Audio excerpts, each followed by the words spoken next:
The bitter October wind of October 15, 1999, swept through the dense pine forests of northern Maine with a ferocity that seemed to carry winter's promise in its icy breath, rattling the skeletal branches of maple and birch trees that had already surrendered their vibrant autumn colors to the relentless March season. The vast wilderness of Aroostook County stretched endlessly in all directions, an unforgiving landscape of towering conifers, hidden valleys, and countless streams that wound their way through terrain so remote that cell phone towers nothing more than distant dream, and the nearest neighbor might be 20 miles away. Unmarked logging road disappeared into shadow. Dr. Emily Chen, a 28-year-old environmental researcher from the University of Maine, had been conducting her doctoral dissertation research on old-growth forest ecosystems in this particular stretch of wilderness for the past 6 months, her work requiring extended solo expeditions into areas where few humans had ventured since the last great logging operations ceased in the 1940s. Her burgundy Toyota 4Runner sat parked at the end of Moose Pond Road, a barely maintained dirt track that served as the primary access point to nearly 50,000 acres of pristine forest that had been designated as a critical habitat study zone by the Maine Department of Environmental Protection. Its GPS coordinates logged as 46.8842 68.2547 to go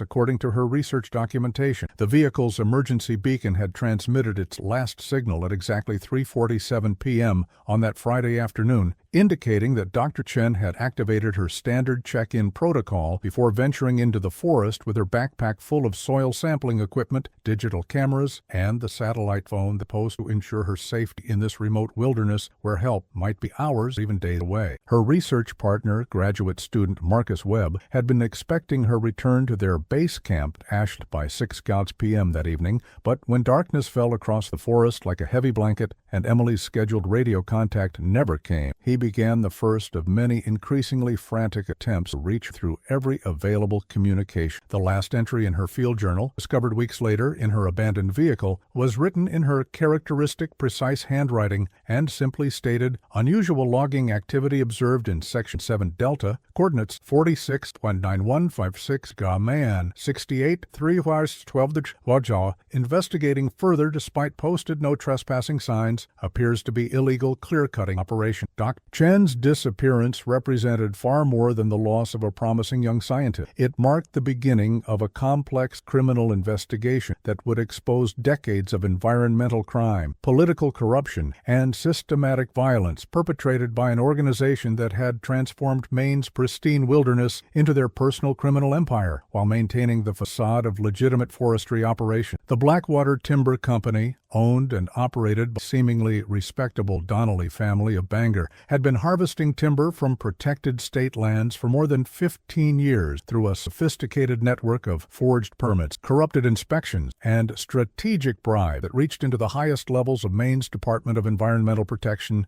and State Forest Service. Vincent Donnelly, the 67-year-old patriarch of this criminal enterprise, had built his fortune by identifying remote sections of protected forest where illegal logging operations could continue for months or even years without detection, using a combination of intimidation, bribery, and when necessary, violence, to ensure that potential witnesses never had the opportunity to report their activities to law enforcement agents that might investigate the systematic destruction of Maine's natural heritage. The organization's operations were protected by a carefully cultivated network of corrupt officials, including State Environmental Inspector Robert Morrison, who had been receiving monthly payments of $15,000 to ensure that his reports consistently showed no evidence of illegal activity in areas where Blackwater crews were conducting clear-cutting operations that violated every environmental protection law in Maine's legal code. Dr. Chen's doctoral research had brought her dangerously close to documenting evidence that could expose the entire criminal enterprise, her scientific methodology, and GPS trackings, creating the kind of detailed records that could serve as evidence federal prosecution that would destroy the Donnelly organization and send its members to prison for decades. The family's enforcement arm, led by Vincent's nephew Tommy Donnelly, a 34-year-old ex-convict with a history of assault assault and weapons charges, had been monitoring Dr. Chen's research activities for several weeks through surveillance equipment hidden throughout the forest and informants within the university's environmental science department who provided advance warning of her research schedules and planned expedition route. When Emily's investigation led her to the coordinates where Blackwater crews were conducting their most sensitive illegal logging operation, Tommy and 2 associates were dispatched to ensure that her research would never see the light of day and that she would never have the opportunity to testify about what she had discovered in the supposedly protected wilderness of northern Maine. The search operation that began immediately after Dr. Chen's disappearance involved more than 200 volunteers, Maine state police officers, wardens from the Department of Inland Fisheries and Wildlife, and specialized search and rescue teams whose expertise in wilderness recovery had been developed through decades of finding lost hunters, hikers, and outdoor enthusiasts who had underestimated the dangers of Maine's vast forested region. The Maine State Police coordinated the massive effort under the command of Detective Lieutenant Sarah Matthews, a 15-year veteran whose experience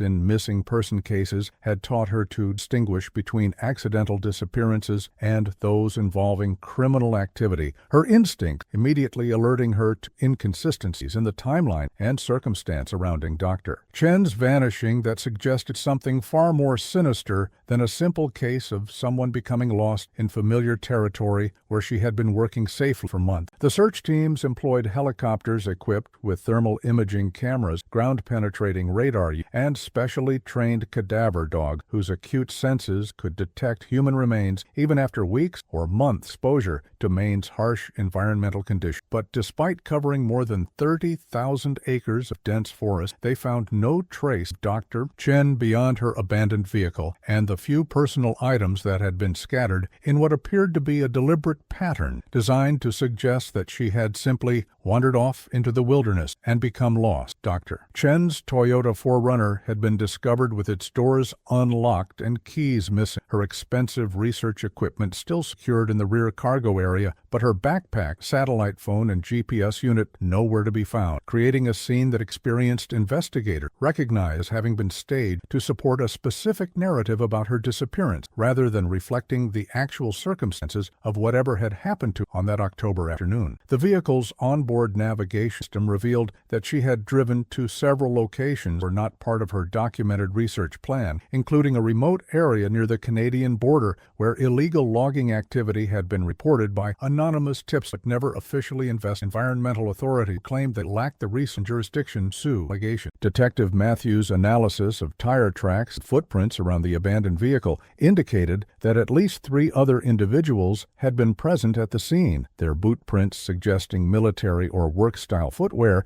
that was inconsistent with hiking boots typically worn by outdoor researchers, while soil analysis revealed traces of diesel fuel and chainsaw oil that supported theories about industrial activity in areas that were supposed to be protected from all forms of commercial exploitation. The search operation continued this week until the first major snowfall of the season made further efforts impossible, but Detective Matthews never officially closed the case and continued investigating leads and gathering evidence that she believed would eventually expose the truth about Doctor's fate and the criminal activities that had led to her disappearance. The investigation's first major breakthrough came when forest rangers discovered evidence of large-scale illegal logging operation at the exact coordinate that Dr. Chen had recorded in her final journal entry. The clear-cut areas showing signs of recent activity, including fresh stumps from trees that were centuries old and drag marks where massive logs had been transported to staging areas near unmarked logging roads that did not appear on any official forestry map. The sophisticated nature of the illegal operation suggested an organization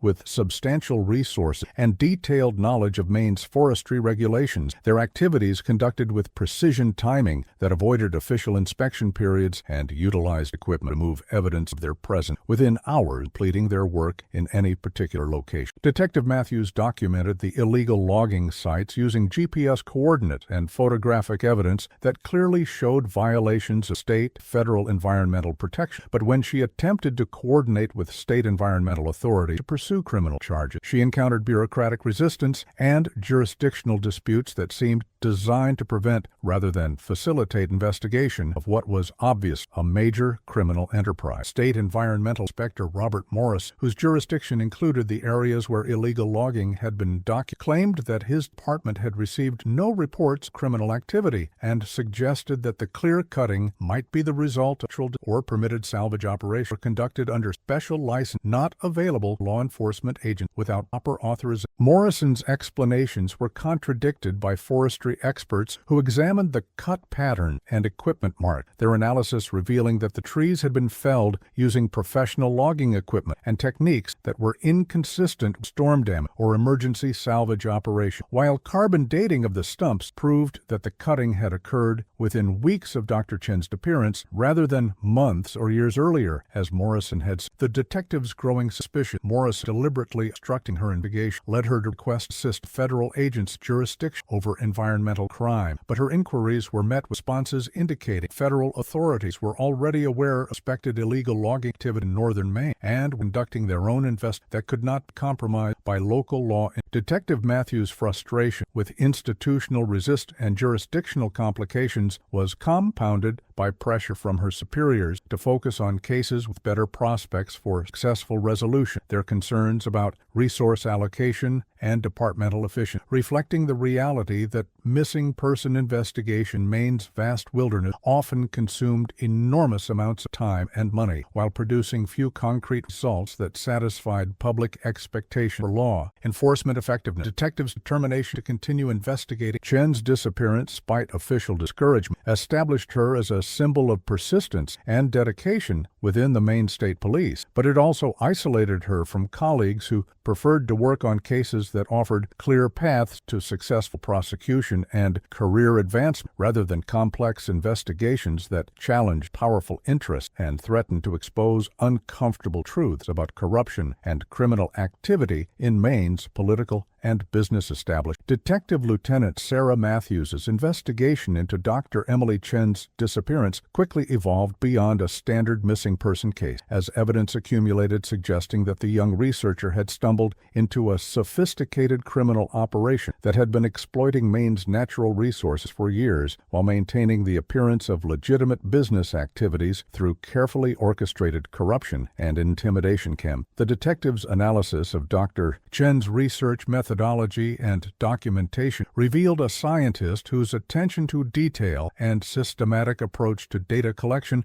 would have made it impossible for her to simply become lost in terrain that she had been studying intensively for 6 months. Her GPS tracking systems, communication protocols representing professional-grade safety measures should have prevented the kind of accidental disappearance that officials were suggesting had occurred. Dr. Chen's research partner, Marcus Webb, provided Detective Matthews with copies of Emily's complete research files, including detailed maps of her study areas, photographic documentation of forest conditions, and GPS coordinates for every location she had visited during her 6 months of fieldwork, creating a comprehensive picture of her activities and revealing patterns that suggested she had been systematically documenting evidence of illegal logging operations even before her final fatal expedition into Section 7 Delta. The university's environmental science confirmed Dr. Chen's research had been focused specifically on identifying old-growth forest areas that were protected under federal and state environmental legislation, her work requiring her to catalog tree species, soil conditions, and wildlife populations in areas where any form of commercial logging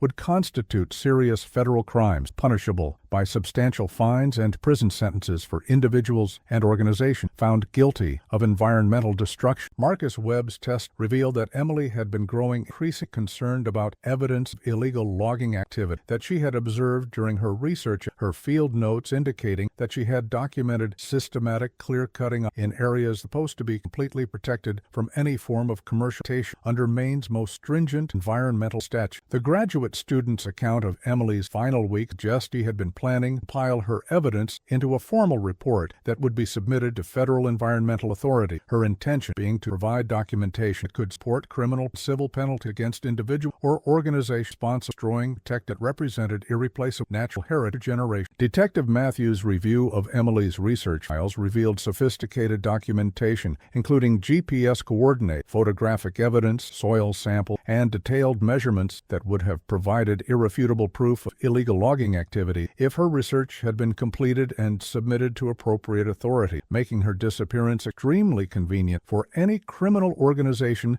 that might have been responsible for the environmental destruction she was documenting. The detectives' investigation into the Blackwater Timber Company revealed a family-owned operation that had been conducting logging activities throughout northern Maine for more than 30 years. Their business success apparently built on legitimate private landowners and carefully managed sustainable forestry practices that earned them recognition from environmental organizations and government agencies responsible for overseeing Maine's timber. Vincent Donnelly, the company's founder, primary owner, maintained a public profile as a responsible businessman and environmental steward whose logging operations were conducted according to the highest standards of sustainable forestry management. His company's marketing materials emphasizing their commitment to preserving Maine's natural heritage while providing essential timber resources for construction and paper manufacturing industries throughout New England. The Donnelly family's financial records, obtained through subpoenas that required months of legal maneuvering, revealed a level of prosperity that seemed inconsistent with the relatively modest contracts and timber sale that constituted their officially reported business activity, their corporate accounts showing regular large deposits that could not be traced to documented timber sale or legitimate forestry contracts with private landowner or government agents. Detective Matthews' analysis of Blackwater's equipment inventory revealed heavy machinery and transportation assets worth millions of dollars, including specialized logging, tractor trailer, and portable sawmills that represented far more significant investment than would be justified by the company's officially reported revenue from legitimate forestry operations in an industry where profit margins were traditionally quite modest due to environmental regulation and market competition. The company's employment records showed a workforce that included numerous individuals with criminal background, including several ex-convicts whose skills seemed more suited to intimidation, violence than forestry management. Their personnel files revealing a pattern of hiring practices that prioritized loyalty and silence over professional qualification or experience in legitimate timber industry operations. Blackwater's operational procedures included extensive security measures that were unusual for legitimate forestry companies, including electronic surveillance systems, armed security personnel, and communication protocols that emphasized operational secrecy and compartmentalized information sharing that prevented most employees from understanding the full scope of the company's activities or the locations where different crews were conducting their logging operation. Detective Matthews' investigation revealed that Vincent Donnelly had maintained close relationships with several state officials whose responsibilities included oversight of environmental regulations and forestry management policies. These relationships involving regular social interaction, political campaign contributions, and business dealings that created potential conflicts of interest for officials whose job responsibilities included detecting and preventing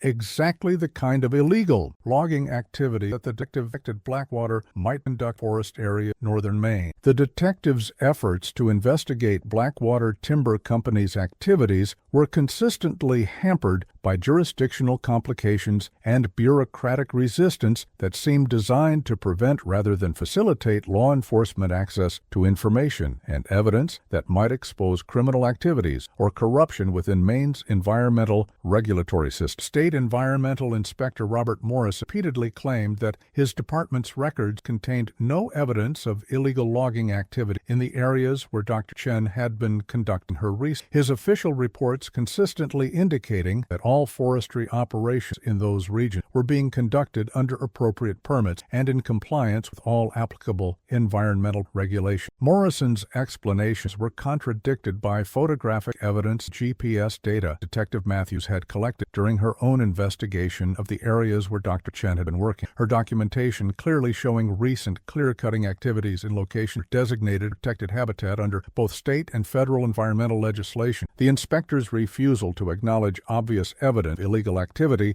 led Detective Matthews to suspect that Morrison might be deliberately obstructing her investigation, possibly due to corruption or intimidation by the same criminal organization that might have been responsible for Dr. Chen's disappearance. The detectives' attempts to bypass Morrison by working directly with federal environmental authorities were frustrated by claims that federal agents were conducting their own investigation that could not be compromised by local law interference, their representatives consistently declining to share information or coordinate activities despite the obvious connections between Dr. Chen's disappearance and the illegal logging activity that she had been documenting. Detective Matthews's growing awareness of institutional resistance to possible corruption within Maine's environmental regulatory system led her to begin conducting her investigation with greater secrecy and independence, using her own resources and personal to gather evidence that might eventually expose truth about Dr. Chen's fate, criminal activity that had led. The detective's decision to pursue the investigation, despite official discouragement, reflected her professional commitment to justice and her personal conviction that Dr.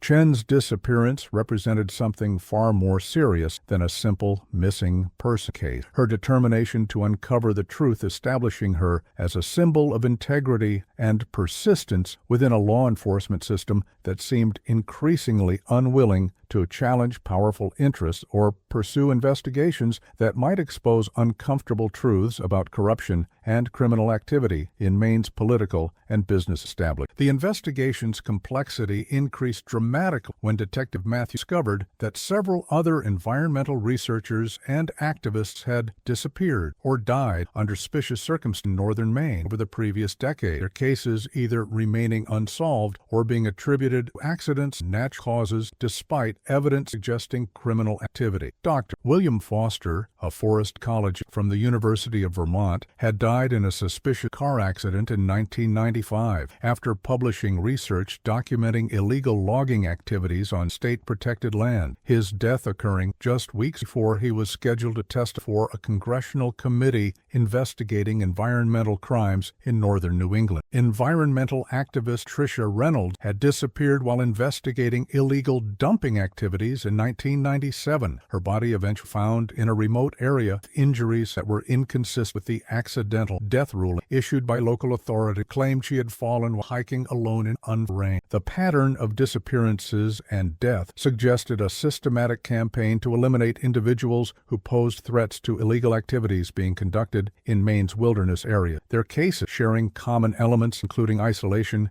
in remote locations, absence of witnesses, and official investigations that seemed more focused on finding innocent explanations than uncovering evidence of criminal activity. Detective Matthews's analysis revealed that all of the victims had been investigating environmental crimes in areas where Blackwater Timber Company had been operating. Their research and activism, potentially threatening to expose illegal activity, could result in criminal prosecutions and civil penalties worth millions. The detective's growing understanding of the pattern of violence and intimidation used to protect illegal forestry operations led her to realize that Dr. Chen's disappearance was not an isolated incident, but rather the most recent example of systematic elimination of witness potential threats to a criminal enterprise that had been operating in Maine's wilderness for more than a decade. Detective Matthews' investigation had evolved from a missing person into an inquiry into organized criminal activity that included environmental destruction, corruption of government officials, and multiple murders designed to prevent exposure of illegal operations that were generating enormous profit while destroying eerie that belonged all. The detective's realization that she was investigating a sophisticated criminal organization rather than a simple missing person case marked a turning point in her approach to the investigation, leading her to begin developing strategy and gathering evidence that could support comprehensive criminal prosecution against all individuals involved in the criminal enterprise while ensuring her own safety in an investigation that had already claimed multiple and would certainly claim more if the organization perceived her as a serious threat to their continued operation. The second year of Detective Matthews's investigation was characterized by a frustrating series of false leads and deliberate misdirection that seemed designed to exhaust law enforcement resources while preventing any meaningful progress toward identifying those responsible for Dr. Chen's disappearance and the illegal activities that had motivated her elimination. An anonymous tip received in March 2001 claimed that Dr. Chen had been seen working as a waitress in a small town near the Canadian border, leading to a week-long investigation that consumed significant resources before revealing that the witness had mistaken another Asian American woman for the missing false identification representing either genuine error or deliberate attempt to waste investigative resources. A second anonymous tip suggested that Dr. Chen had been involved in a romantic relationship that had gone wrong, providing detailed but ultimately fabricated information about a supposed boyfriend who had allegedly threatened her before her disappearance. This led requiring extensive investigation, disprove, and creating doubt about the reliability of witness testimony that might be crucial for eventual prosecution of those actually responsible for her fate. The Maine State Police received dozens of similar false over the following months, each requiring investigation despite their questionable credibility, creating a pattern of resource consumption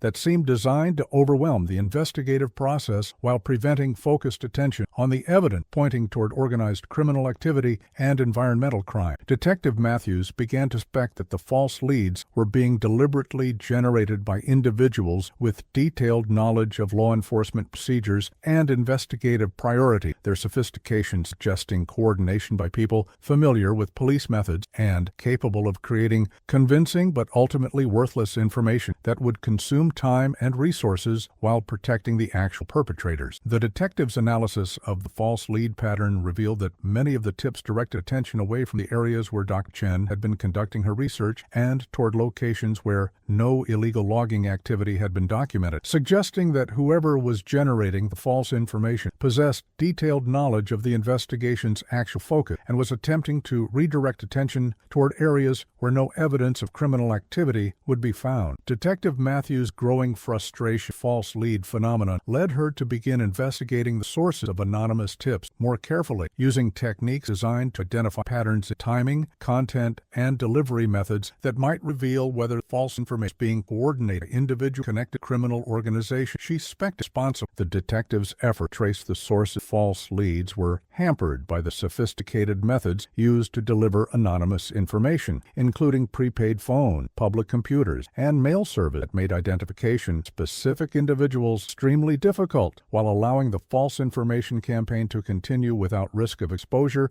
or retaliation against those responsible for the missed tip. The investigation was further complicated by the discovery that several key pieces of evidence had been tampered with or had disappeared entirely from evidence storage, creating gaps in the investigative record that made it difficult to maintain chain of custody requirement that would be essential for any eventual criminal process. Dr. Chen's field notes, which had been collected from her abandoned vehicle and stored in the Maine State Police evidence, were found to have pages missing when Detective Matthew attempted to review them 6 months after their collection. The missing pages, specifically including those that contained her illegal logging in the areas we had been conducting her final expedition. The GPS from Dr. Chen's vehicle, which should have contained detailed records of her movement locations during her research activities, was found to have been damaged while in evidence storage, the damage appearing to be deliberate rather than accidental and resulting in complete loss of data that could have provided crucial information about her activities on the day of her disappearance. Security camera footage from the evidence storage facility showed that several individuals with authorized access had entered the area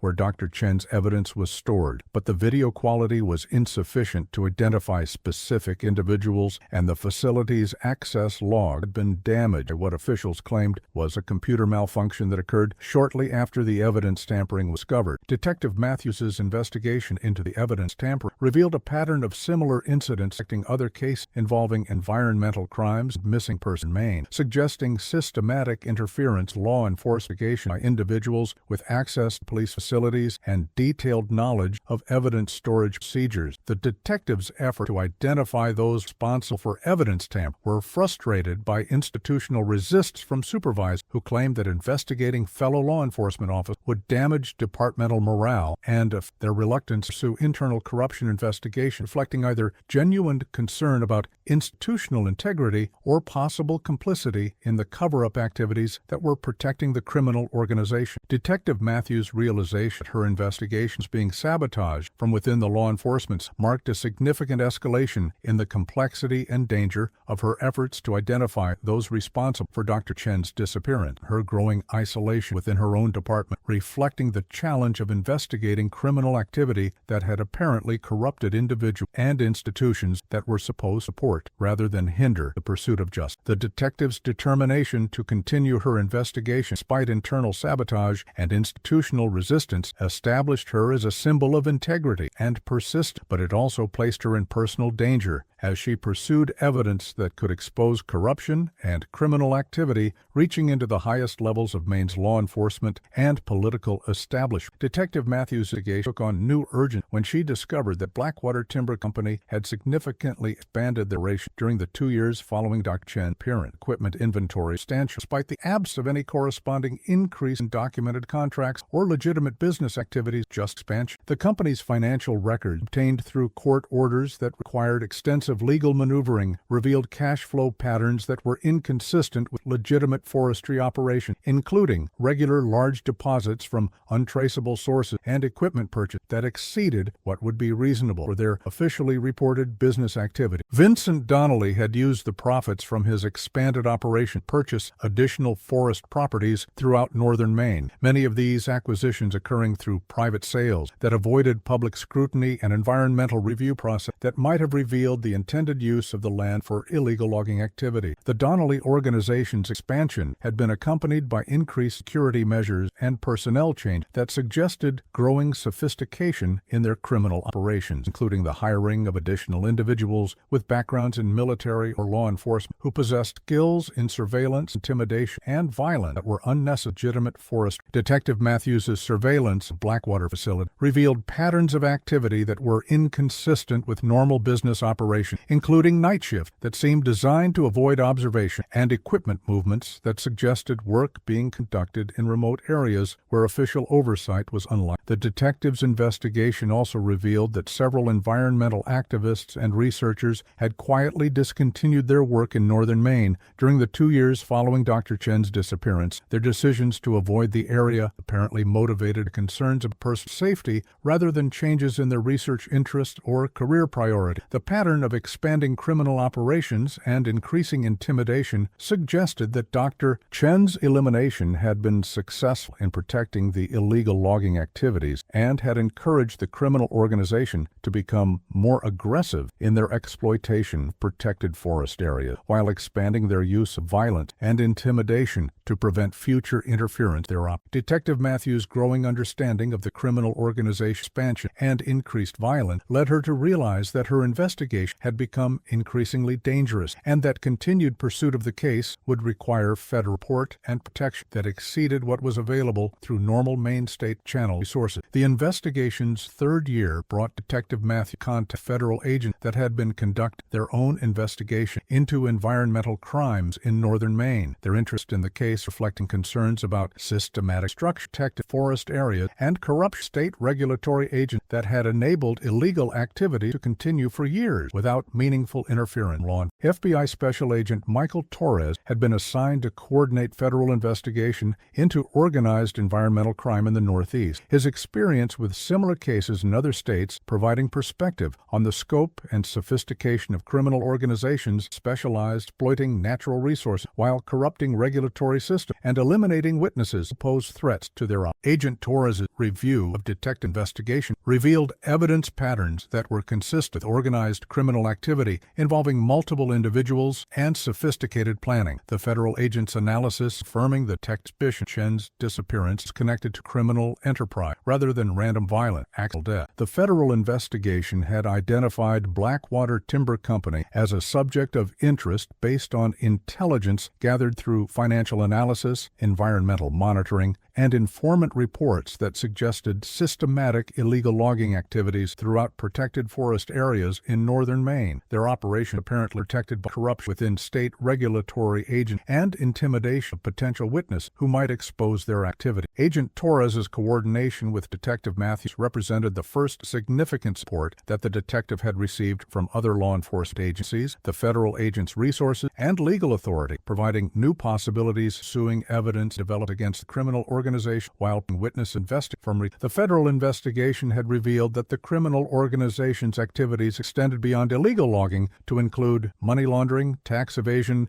and interstate transportation of stolen timber, their operations generating millions of dollars in illegal profits while systematically destroying environmental resources that were protected under federal legislation carrying severe criminal penalties. Detective Matthews' collaboration with federal authorities marked a turning point in her investigation, providing access to resources and legal tools that could overcome the jurisdictional limitations and institutional resistance that had frustrated her efforts 3 years while creating realistic possibilities for achieving justice for Dr. Chen and accountability for the criminal organization responsible for her disappearance and the environmental destruction that had motivated her elimination. FBI Special Agent Michael Torres' federal investigation into environmental crime in northern Maine had been developing parallel Detective Matthews' missing person for more than a year. His team's sophisticated surveillance revealing the scope criminal organization had been while regular agent and eliminating threats, and the federal investigation had been initiated following reports from multiple environmental organizations about widespread illegal logging activity in affected areas throughout Maine, New Hampshire, and Vermont. The pattern of destruction suggesting coordination, sophisticated criminal enterprise, resources, political connections that exceeded what would be expected of opportunistic individuals or small scale. Agent Torres's team had utilized satellite imagery analysis, financial forensics, and electronic surveillance to document the Blackwater organization's activities over a period of 18 months. Their investigation revealing systematic violations of federal environmental protection, interstate transportation of illegally harvested timber, and money laundering operations that converted illegal profit into legitimate business investment throughout northern New England. The federal investigation had identified Vincent Donnelly as the primary leader of a criminal organization that included his family member, corrupt government officials, and a network of associated businesses that provided cover for illegal activities while generating enormous profits, systematic destruction of irreplaceable natural resources. Agent Torres' surveillance operations had documented regular meetings between Donnelly organization members and state officials, including Environmental Inspector Robert Morrison, whose cooperation with criminal enterprise had enabled illegal logging activity to continue years without official protection or intervention despite clear evidence of systematic environmental destruction. The federal team's financial analysis had traced millions of dollars in illegal proceeds through complex networks of shell companies, offshore accounts, and legitimate business investment demonstrated the sophisticated money laundering capabilities of an organization that had transformed environmental crime into a highly profitable enterprise generating wealth that rivaled legitimate corporations. Agent Torres' investigation had also revealed evidence suggesting that the Donnelly organization had been responsible for multiple disappearances and deaths of environmental researchers and activists over the previous decade, their use of violence to eliminate threats establishing them as one of the most dangerous criminal enterprises operating in the northeastern United States. The federal investigation's most significant came when surveillance teams documented a meeting between Vincent Donnelly and Robert Morris at a remote cabin in northern Maine. Their conversation, recorded through sophisticated electronic surveillance equipment, captured detailed discussions about ongoing illegal logging operations, payment schedule, corrupt officials, and methods for eliminating threats to their organization's security and profitability. The recorded conversation included explicit discussion of Dr. Chen's problem and the permanent solution that had been implemented to prevent her research from exposing their activities, Morrison's participation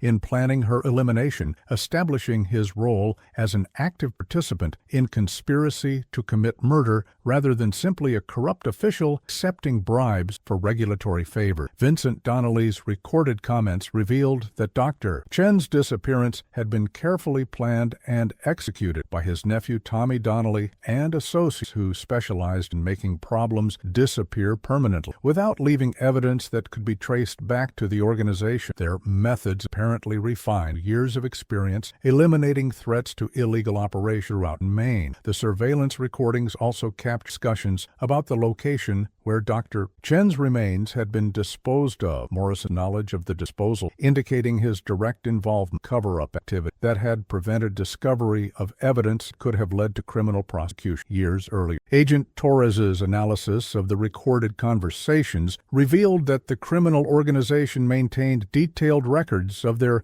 illegal activities, including photographic documentation of logging operations and financial records that could provide evidence for comprehensive federal prosecutions against all members of the conspiracy. The federal surveillance operation had also captured evidence of ongoing illegal logging activity, including GPS coordinates of active operation and transportation used to move illegally harvested timber to processing facilities in other states, where it was converted into legitimate products sold throughout national and international markets. Agent Torres's team had documented the organization's sophisticated operation security measures, including counter-surveillance activity, encrypted communications, and compartmentalized information that demonstrated professional-level criminal enterprise designed to law enforcement. The federal investigation revealed that the Donnelly organization criminal act extended far beyond illegal logging to include a comprehensive criminal enterprise involving multiple felonies across several states. Their operation requiring federal prosecutors under racketeerings that could result in life sentence for organization and their corrupt government accomplice. Agent Torres' team had documented systematic corruption involving multiple state officials beyond Robert Morrison, including forestry inspector, transportation department employees, and elected officials who had received payments or other benefits in exchange for their cooperation with illegal activities that had generated tens of millions of dollars in profit over more than a decade of operation. The federal investigation had revealed that illegally harvested timber from Maine's protected forest had been transported to processing facilities in New Hampshire, Massachusetts, and New York, where it was converted into building materials papers that were sold to legitimate customers who had no knowledge that they were purchasing products derived from environmental destruction, criminal activity. The organization's money laundering operation had utilized legitimate businesses throughout New England, including construction companies, state developments, and retail establishments that provided cover for converting illegal proceeds into legitimate assets while creating employment and tax revenue that gave the criminal enterprise the appearance of contributing positively to regional economic. Agent Torres' financial analysis had traced illegal proceeds through networks of shell companies and offshore accounts that demonstrated sophisticated understanding of international banking systems and financial regulations. The complexity of money laundering operations suggesting professional assistance from individuals with expertise in financial crime and international business transactions. The federal investigation had also revealed that the organization maintained extensive intelligence networks within law enforcement agents, environmental organizations, and academic institutions that provided advance warning of potential threats while identifying individuals whose research or activism might expose illegal activity and require elimination through intimidation or violence. Agent Torres' comprehensive investigation had generated sufficient evidence to support federal prosecutions under multiple statutes, including racketeering, environmental crime, money laundering, conspiracy, and murder, but successful prosecution would require cooperation from witnesses who possessed detailed knowledge of the organization's structure and operation, while being willing to test despite realistic threats of retaliation from an organization that had demonstrated willingness to use extreme violence to protect its interests. The federal investigation's coordination, crucial local knowledge, and evidence that enhanced comprehensive being developed organization. Detectives' 3 years investigation providing essential background information and witness testimony supported federal theory, scope, and duration of criminal activity in northern Maine. Detective Matthews's files contained detailed documentation of evidence tampering and investigative interference that demonstrated the extent of corruption within state and local law enforcement. Her experiences providing federal prosecutors with evidence of obstruction of justice charges that could be filed against officials who had participated in covering up criminal activities. The detectives' investigation had identified multiple victims of the organization's violence beyond Dr. Chen, her research into suspicious deaths and disappearances, providing federal agents with evidence patterns that supported racketeering charges based on multiple acts of violence committed in furtherance of criminal enterprise objectives. Agent Torres's collaboration, Detective Matthew, also provided access to local sources and community contact that had been developed through her years of investigation. The detective's relationships with environmental organizations, academic institutions, proving valuable for gathering additional evidence and identifying potential witnesses who might cooperate with federal prosecutors. The combined federal and local investigation had generated comprehensive evidence files that included financial records, surveillance footage, recorded conversation, photographic documentation, and witness testimony that could support successful prosecutions of all major participants in the criminal organization, while ensuring that their illegal activities would be permanent.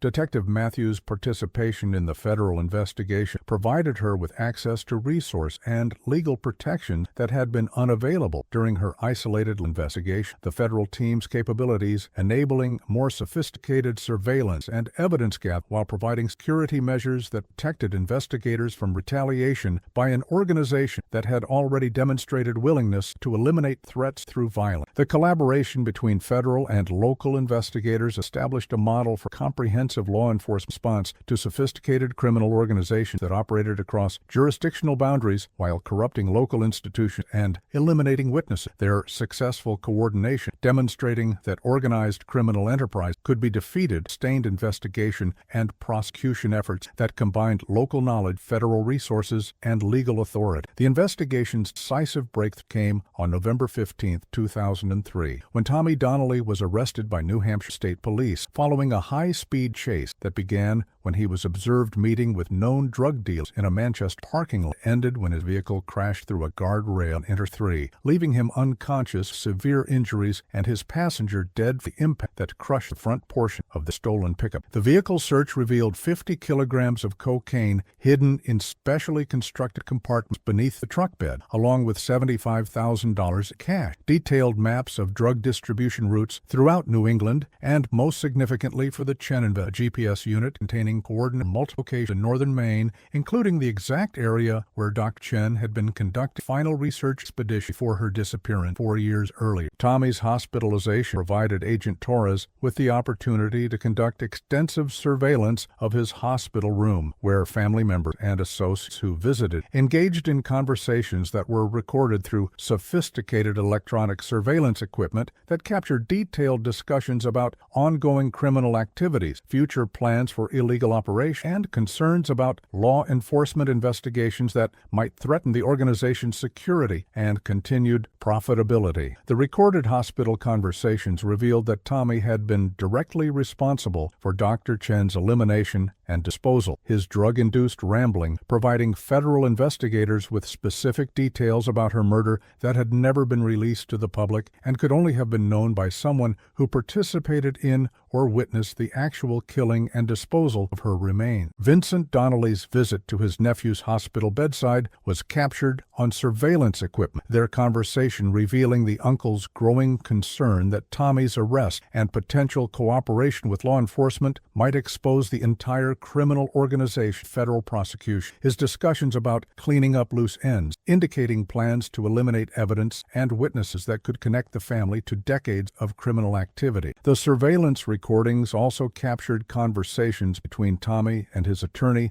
about potential plea bargaining strategy. The defense lawyer's comments suggesting that Tommy possessed detailed knowledge about multiple murders and disposal locations that could be used as bargaining chips in negotiations with federal prosecutors seeking cooperation against higher-level members of the criminal organization. Agent Torres's analysis of the surveillance recordings revealed that Tommy had been the organization's primary enforcement arm for more than 8 years. His responsibilities, including intimidation of potential witnesses, elimination of threats to the organization's security, and disposal of evidence that could expose illegal activities. His knowledge of murder locations and methods making him potentially the most valuable witness that federal investigators could obtain against the Donnelly criminal enterprise. The federal team's growing understanding of Tommy's central role in the organization's violent activities led to intensive planning for cooperation negotiations that would exchange his detailed testimony about multiple murders and disposal locations for reduced sentences sentences and witness protection could save his life while providing justice for Dr. Chen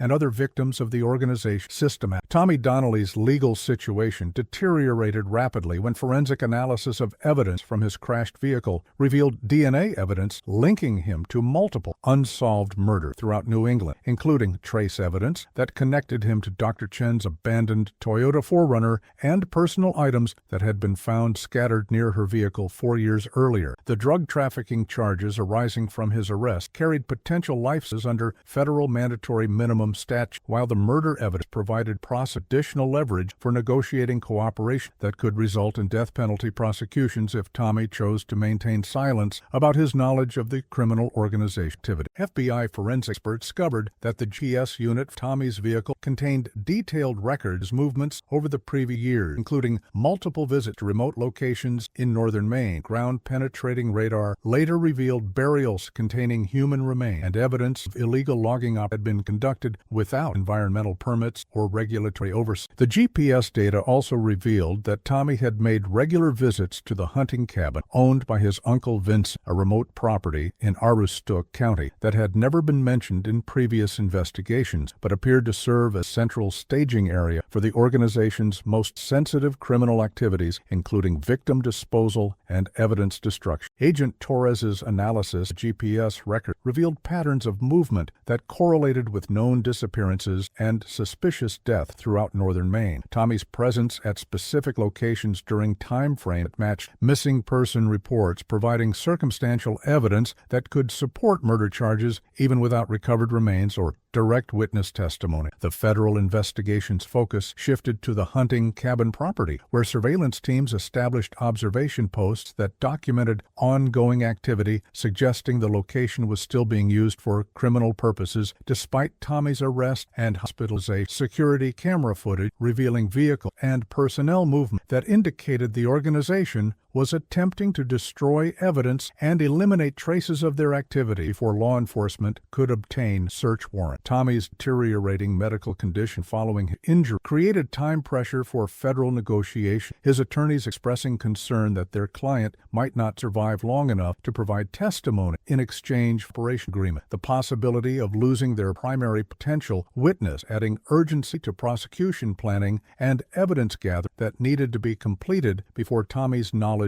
died with the federal team's realization that Tommy represented their best, possibly only opportunity to penetrate the wall of silence protecting the Donnelly organization led to intensive cooperation negotiation that would determine whether decades of criminal activity would be exposed, prosecuted, or whether the organization would continue operating with impunity while destroying evidence, eliminating witnesses that could threaten continued. The cooperation agreement negotiations between federal prosecutors and Tommy Donnelly's defense team extended over 6 weeks. Both sides carefully structured terms that would provide adequate protection and incentives for testimony, while ensuring that cooperation would be comprehensive enough to support successful prosecutions against all major participants in the criminal organization. Tommy's attorneys emphasized their client's fear of retaliation from family members who had already demonstrated willingness to eliminate threats through violence. Their concerns about witness safety requiring federal guarantees of protection that exceeded standard witness protection programs due to the sophisticated capabilities and extensive resources of the organization Tommy would be tested against. Federal prosecutors demanded complete disclosure of all criminal activities that Tommy had knowledge of or participated in during his 8 years as the organization's primary enforcer, their cooperation agreement requiring detailed testimony about specific murders, disposal locations, illegal logging operations, corruption of government officials, and money laundering activities that could support comprehensive racketeering prosecutions against the entire criminal enterprise. The negotiations were complicated by Tommy's extensive criminal history and direct participation in multiple murders, his legal exposure requiring careful balancing of cooperation benefits against the severity of charges that could be filed against him for his own criminal activities, independent of his value as a witness against other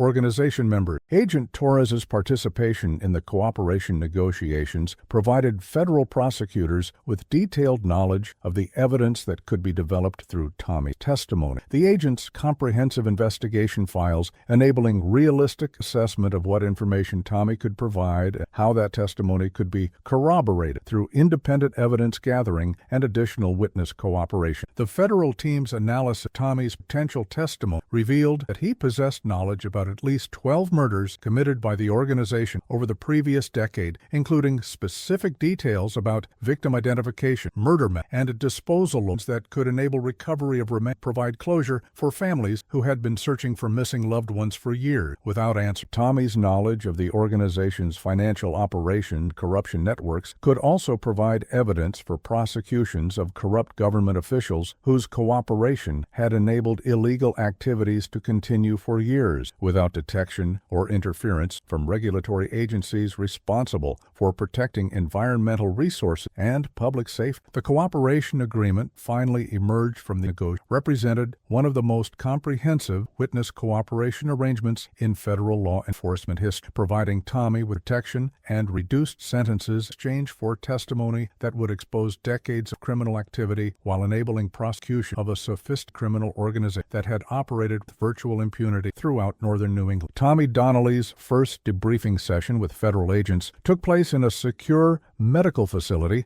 where his ongoing recovery from crash injuries could be monitored while providing maximum security against potential retaliation from family members or associates who might attempt to prevent his cooperation with law enforcement authorities. The initial session lasted 14 hours over 2 days as Tommy provided federal investigators with a comprehensive overview of the Donnelly organization's structure, operations, and criminal activities, his detailed knowledge revealing the scope and sophistication of an enterprise that had generated more than $40 million in illegal over 15 years of environmental crime, drug trafficking, systematic violence. Tommy's account of Dr.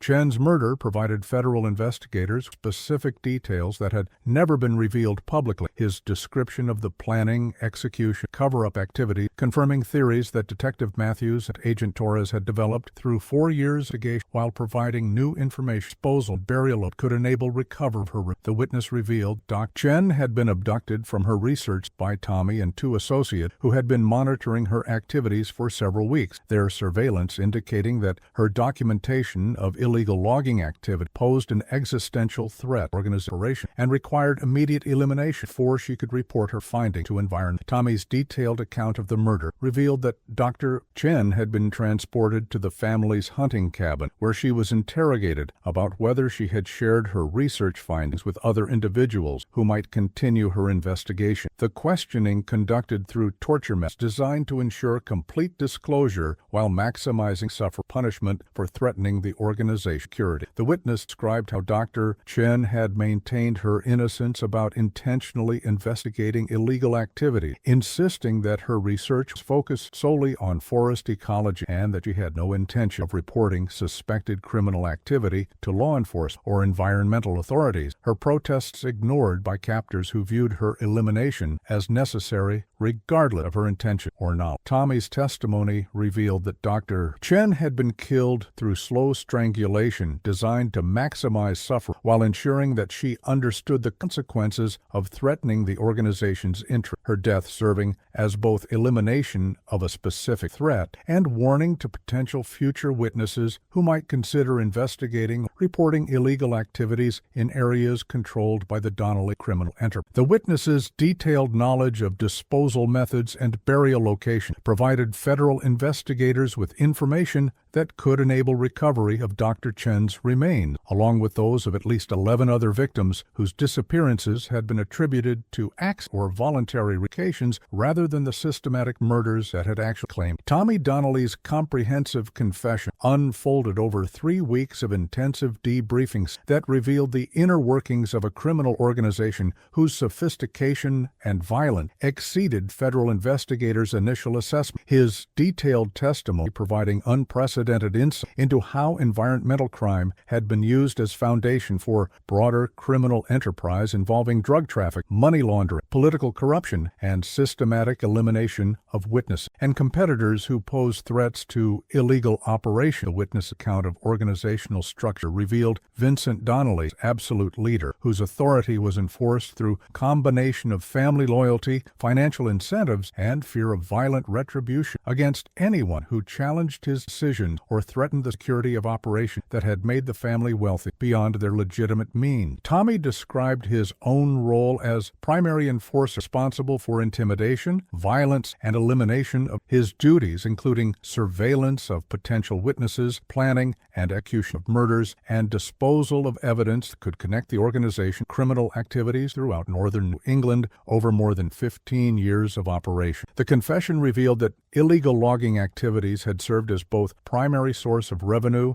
and cover for other criminal enterprise. The remote forest locations providing ideal settings for drug processing and storage while offering numerous burial sites where murder victims could be disposed of without risk of discovery by law enforcement or civilian witnesses. Tommy's testimony about specific murder victims provided federal investigators with detailed information about 12 individuals whose disappearances had never been officially connected to criminal activity, their deaths representing systematic elimination campaign designed to prevent exposure of illegal operations while demonstrating organizational willingness to use extreme violence against anyone who posed potential. The witness revealed that murder victims had included environmental researcher Dr. Chen, activists investigating illegal activity, business competitors who refused to cooperate with extortion demands, and organization members who had violated security protocols or expressed willingness to cooperate with law enforcement agencies. Tommy's knowledge of disposal method revealed sophisticated understanding of forensic science and law enforcement investigative technique. The organization's burial protocols designed to prevent discovery of remains while preserving evidence that could be used for blackmail purposes against corrupt officials or associates who might consider betraying organizational interests. The confession's revelation of systematic violence disposal operations provided federal prosecutors with evidence supporting multiple murder charges while demonstrating the scope of criminal conspiracy that had operated with virtual impunity throughout northern Maine for more than a decade. The witness's detailed account of Dr.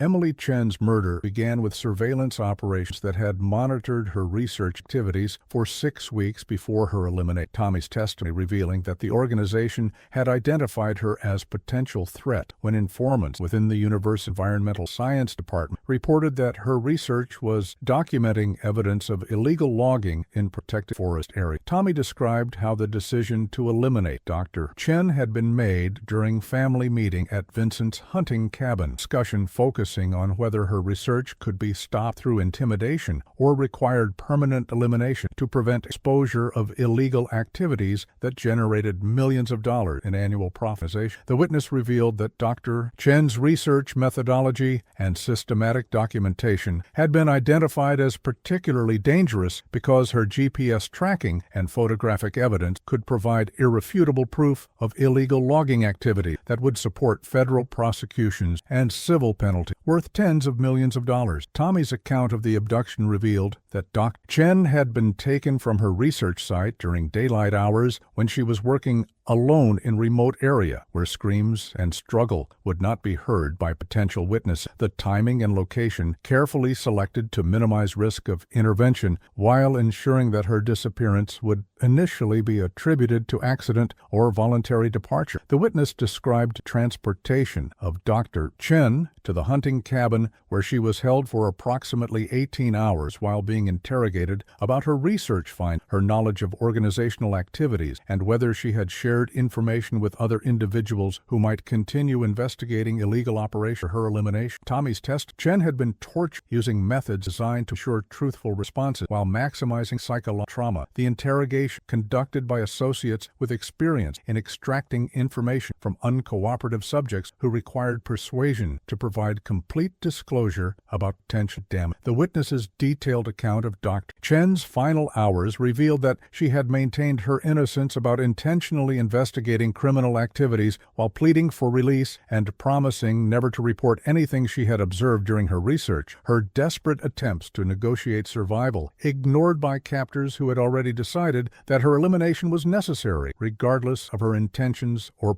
Tommy's description of the murder itself provided forensic detail could be corroborated through examination of covered remains. His testimony about specific methods and timeline offering evidence that could support first-degree murder charges against all participants in the planning and execution of Dr. Chen's elimination. The confession's revelation of disposal methods and burial location provided federal investigators with detailed information about 13 different sites where murder victims had been buried over 15 years of organizational operation. Tommy's knowledge of GPS coordinates and landmark references enabling recovery efforts that could provide physical evidence supporting murder charge while bringing closure to family who had been searching for missing loved without answer about their fate. Tommy described the hunting cabin property as central disposal facility where victims were processed, prepared for burial. The remote location providing privacy and security for activities that required complete secrecy while offering access to heavy equipment needed for excavation and transportation of remains to final burials. The witness revealed that disposal operations followed standardized protocols designed to prevent discovery while preserving evidence could be used for organizational security purposes, victim personal effect, and identification documents stored in secure locations where they could be retrieved if needed for blackmail or intimidation purposes against potential threat. Tommy's testimony about specific burial sites included detailed descriptions of landmarks, GPS coordinates, and burial methods that could guide recovery efforts while providing corroborating evidence for his test about organizational structure and criminal activity. The confession revealed that some burial sites contained multiple victims who had been eliminated during specific time periods when organizational security required elimination of several threats simultaneously. These mass burial locations representing periods of particular danger when law enforcement investigations or internal conflict had required comprehensive elimination of potential witnesses. Tommy's knowledge of burial site security measures revealed that some locations were monitored through electronic surveillance systems designed to detect unauthorized access while providing early warning if law enforcement agencies discovered disposal areas and began recovery operations. The witnesses' detailed information about evidence preservation and storage locations could enable federal agents to recover physical proof of organizational activities, including weapons used in murders, victim personal effects, and documentary evidence that could corroborate testimony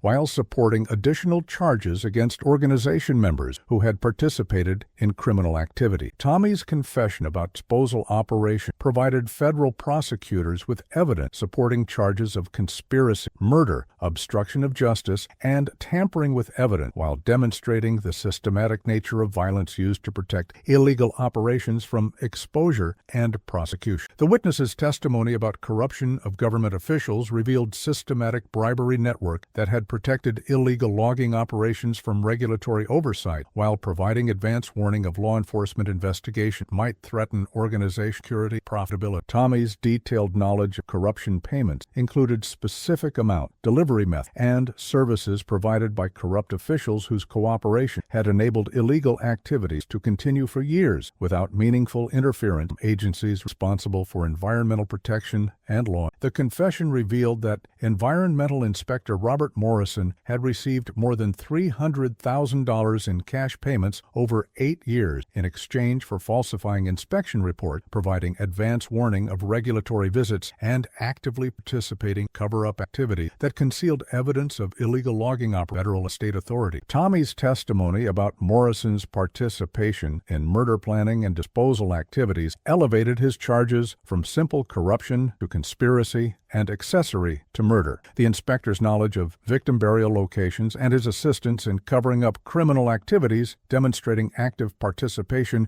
in organizational violence rather than passive acceptance of bribes for regulatory favor. The witness revealed that corruption network included multiple state and local officials whose cooperation had been purchased through combination cash payment, personal favors, and intimidation that made them unwilling partners in criminal enterprise. Regardless of their initial willingness willingness to accept bribe. Tommy's knowledge of corruption methods included detailed descriptions of how officials were initially approached, evaluated for cooperation potential, and gradually drawn deeper into criminal activities through combination of increasing payments and compromising activities that made them vulnerable to blackmail and retaliation if they attempted to withdraw cooperation. The confession's revelation of systematic corruption provided federal prosecutors with evidence supporting charges against multiple government officials while demonstrating how organized criminal enterprises could manipulate regulatory systems and law enforcement agents to create virtual immunity, execution, and oversight. Tommy's testimony about corruption network operations could support federal prosecutions under racketeering statutes while providing evidence for civil actions that could recover illegal proceeds and reform institutional practice that had enabled criminal activities to flourish with government protection and assistance. Tommy Donnelly's confession revealed the sophisticated cover-up operations that had protected the criminal organization from exposure for more than 15 years. His detailed testimony describing systematic evidence destruction, witness intimidation, and manipulation of law enforcement investigations that had prevented discovery of illegal activities despite clear indicators that should have triggered intensive federal scrutiny. The witness described how evidence tampering had been conducted through network of associates within law enforcement agencies, court systems, and regulatory bodies whose access to investigative files and evidence storage facilities enabled selective destruction of materials that could expose organization activity while leaving innocent-appearing gaps that would be attributed to administrative errors, procedural failure. Tommy's testimony revealed that Detective Matthews' investigation into Dr. Chen's disappearance had been monitored from its inception through informants within the Maine State Police, their reports providing early warning of investigative while enabling preemptive drug evidence and elimination of witnesses who might cooperate with authority. The confession exposed Robert Morrison's central role in cover-up activities that extended far beyond simple regulatory corruption to include active participation in evidence destruction, witness intimidation, and dissemination of false information designed to misdirect investigation away from areas where organizational activities might be discovered. Tommy revealed that Morrison had personally destroyed environmental monitoring data that documented illegal logging activities, altered inspection reports to conceal evidence of criminal operation, and provided false testimony to federal investigators who had questioned him about activities in areas under his regular jurisdiction. The witness's account of cover-up operations included detailed descriptions of how false evidence had been planted at crime scenes to support alternative theories about victim disappearance. Misleading information had been provided to search teams to ensure they focused attention on areas where no evidence would be found, and anonymous tips had been generated to consume investigative resources while preventing focused attention actual criminal activities and burial. Tommy's testimony about institutional manipulation revealed how corrupt officials had used their positions and authority to influence investigative priorities, resource allocation, and case assignment while ensuring that honest investigators, Detective Matthews, remained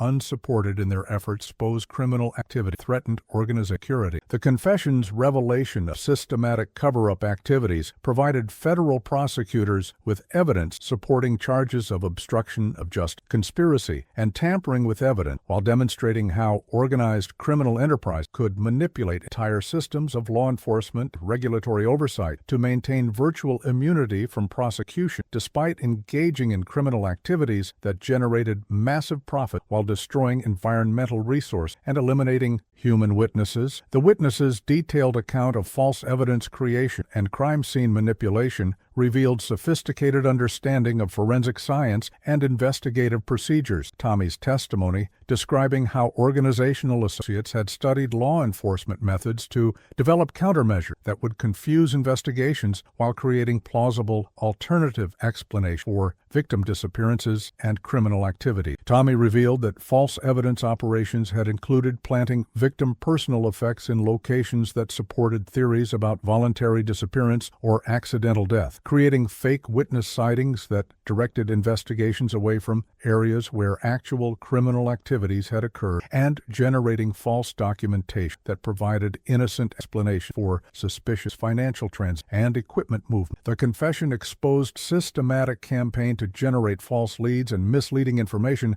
that had consumed thousands of hours of investigative time while preventing law enforcement agencies from focusing resources on evidence and witnesses. Could have exposed organizational activities years earlier. Tommy's testimony about false evidence creation included specific examples of how victim clothing and personal effects had been strategically placed to suggest alternative scenarios, how false witness statements had been generated through combination of bribery and intimidation, and how technical evidence had been manipulated to support misleading theories about events that had actually been carefully planned and executed murders. The witness revealed that false evidence operations had been coordinated with corruption activities to ensure that investigative agencies received misleading information through official channels that would give false leads credibility while directing attention away from actual crime scene and evidence that could expose organizational structure and activity. Tommy's detailed knowledge of evidence manipulation methods provided federal investigators with information needed to identify which pieces of evidence from previous investigations had been genuine and which had been planted or altered to mislead law enforcement agencies and protect criminal operations from discovery. The confession's revelation of sophisticated false evidence operations demonstrated how organized criminal enterprises could manipulate entire investigations through systematic deception while highlighting the importance of federal oversight and coordination to prevent local corruption from completely compromising law enforcement effectiveness against sophisticated criminal organizations. Tommy's testimony about witness intimidation and elimination revealed systematic campaign designed to prevent cooperation with law enforcement while sending clear messages to potential witnesses about consequences of reporting organizational activities or assisting in investigations that threatened illegal operations. The witness described how intimidation operations had been conducted through combination of surveillance, threats, property damage, and selective violence that escalated gradually until potential witnesses either relocated away from areas where they might observe criminal activities or were eliminated entirely if they posed continuing threats to organizational security. Tommy revealed that intimidation campaigns had targeted not only potential witnesses, but also their family members, employers, and associates, creating comprehensive pressure that made cooperation with law enforcement extremely dangerous for anyone who might possess knowledge, illegal activities, or evidence that could support criminal prosecution. The confession exposed systematic elimination of witnesses who had attempted to report organizational activities to authorities, their deaths carefully staged to appear accidental or attributable to natural causes, while serving as warnings to other potential witnesses about consequences of cooperation with law enforcement agents. Tommy's detailed account of witness elimination methods included descriptions of how murders had been planned to appear as accidents, suicide, or natural death. The sophisticated staging operations designed to prevent recognition of homicide while ensuring that potential witnesses understood the lethal consequences threatening organizational interests through cooperation with authority. The witness revealed that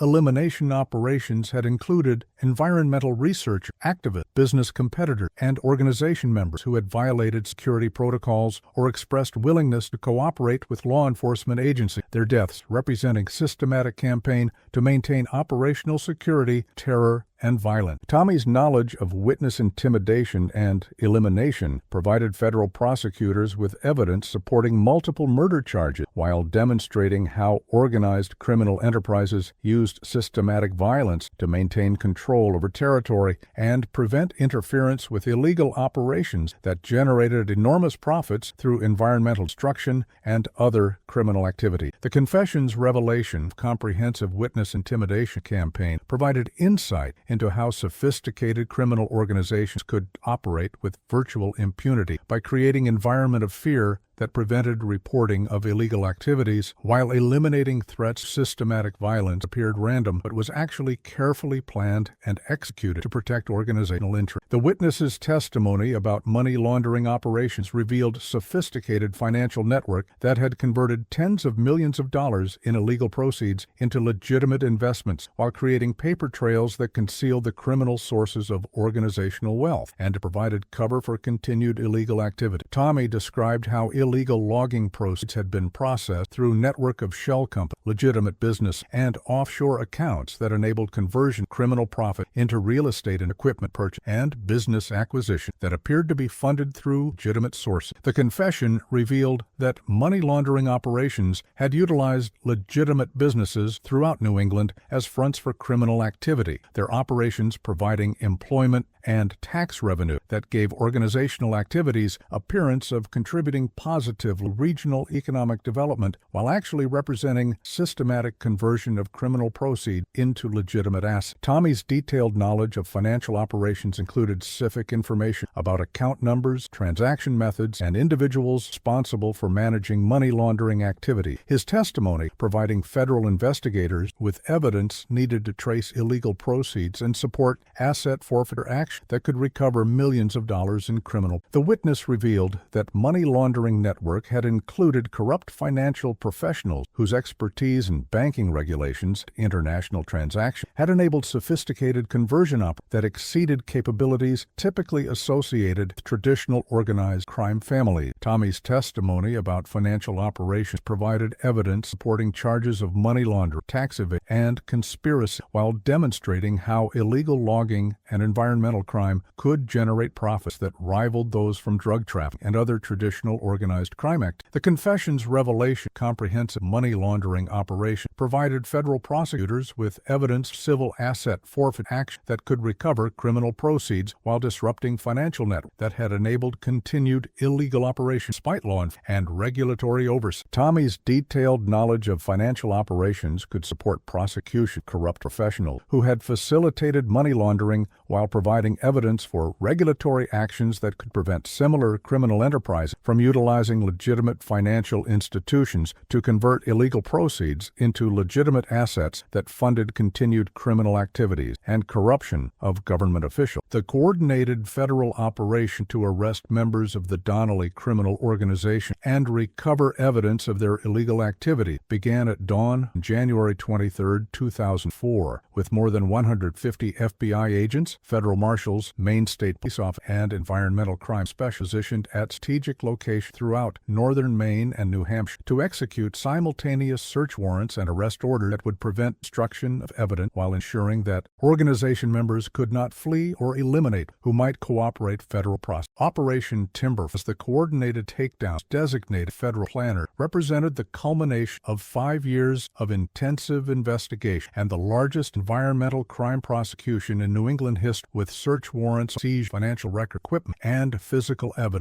Hence, federal prosecutions under racketeering, environmental crime, and murder statutes carrying potential life sentence for organization leader. Agent Torres coordinated the operation's execution with military precision, ensuring that all targets would be arrested simultaneously while search teams recovered evidence before organizational associates could implement destruction protocols that had been developed to protect criminal operations from law enforcement discovery. The timing of arrests had been carefully planned to coincide with intelligence indicating that Vincent Donnelly was planning to relocate operations to Canada, where extradition procedures might complicate federal prosecution, while several organization members were scheduled to leave the country permanently with assets that could fund continued illegal activities in other jurisdictions where American law enforcement authority was limited. The primary arrest teams targeted Vincent Donnelly at his Bangor residence, his capture occurring without resistance as federal agents surrounded the property and arrested the 72-year-old crime boss while he was reviewing financial documents that would later provide evidence of money laundering operations worth more than $30 million